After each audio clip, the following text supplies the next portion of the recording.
Hi everyone, this is John. Just going to talk about my life experiences. I told you before about, when I was a kid, a couple friends of mine that lived in the same trailer park with me in Windsor Manor Trailer Park. I don't know what the name of it is now. I know it's changed. But when I was a kid and lived there, it was Windsor Manor. I knew it as Windsor Manor Trailer Park. I went to Windsor Manor Elementary School. Went to school with Richard, and his brother, Chuck Charles Hirschner. You can look him up. Well, you can't look Rick up on Facebook, but you can look Chuck up on Facebook. He's on Facebook. Like I told you before, one of them was, I can't remember which one, but one of them hit me in the head with a rock, and the other brother took him off of me. But anyhow, which is funny because it leads to this next life experience and my witnesses, my two witnesses, one of them being Chuck and one of them being Rick Hirschner. They're my witnesses to this next life experience, which is, pretty amazing. At the time, looking back, now I know and understand everything, but at the time I didn't understand this stuff, but I do now. All right. So like I told you, I went to first to third grade, Windsor Manor Elementary School. All right, my mom and dad got divorced. Some real bad shit happened to me and my sisters because my mom was forced out at gunpoint. Literally, my mom and her family were there with guns to try to get me and my sisters out of the house trailer. And my grandpa was there with the Red Line Police Department to make sure that, my mom and her dad and my uncles couldn't get us. So anyhow. But anyhow, I lived in the trailer park.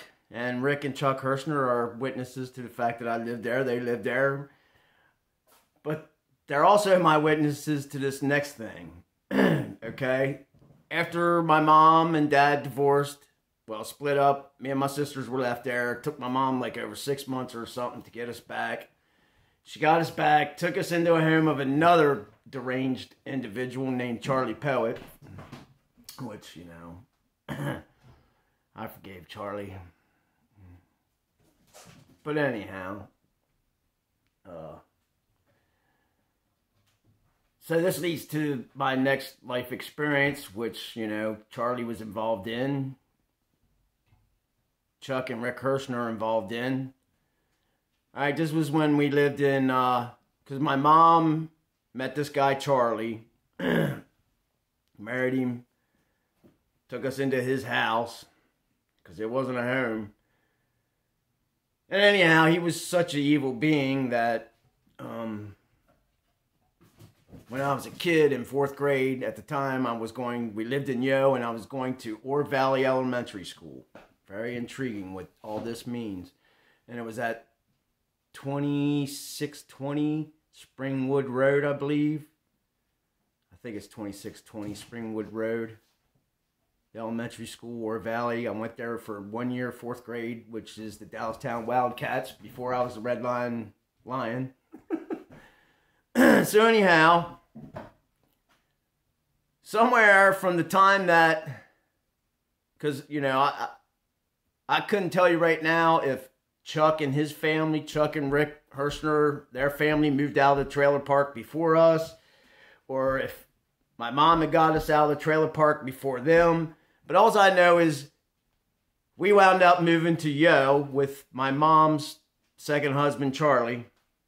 And here, when we moved into Yo, we literally moved 2 doors down from my friends Rick and Chuck Hirschner. They wound up moving from the trailer park to Yo, which I actually wound up moving from, darn it. First I moved from, when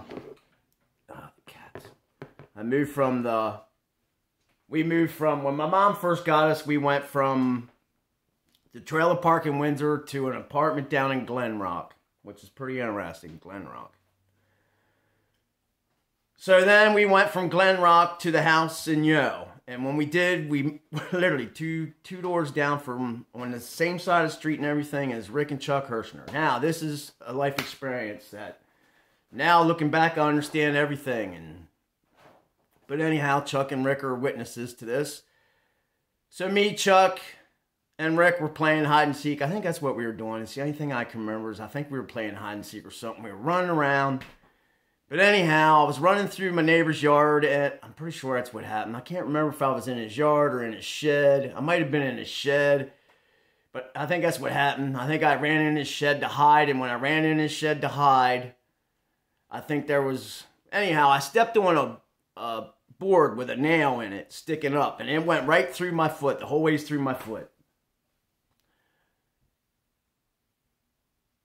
That was a bad experience, stepping on that nail and going through my foot. But the worst experience was that, you know, luckily Chuck and Rick were there. They pulled the board and nail, you know, off of my foot.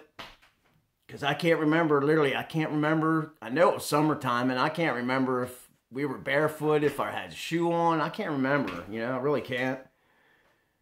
All I know is I stepped on this board with a nail and went up through my foot. Luckily, Chuck and Rick were there. Because without them, you know, they pulled the board. Because I mean, I stepped on it and they knew, man. They knew something happened because they came running and I guess I must have went out or something. And they pulled the board off of my foot. And, well, anyhow, the worst part is that my stepdad was so evil. I mean, he was. That...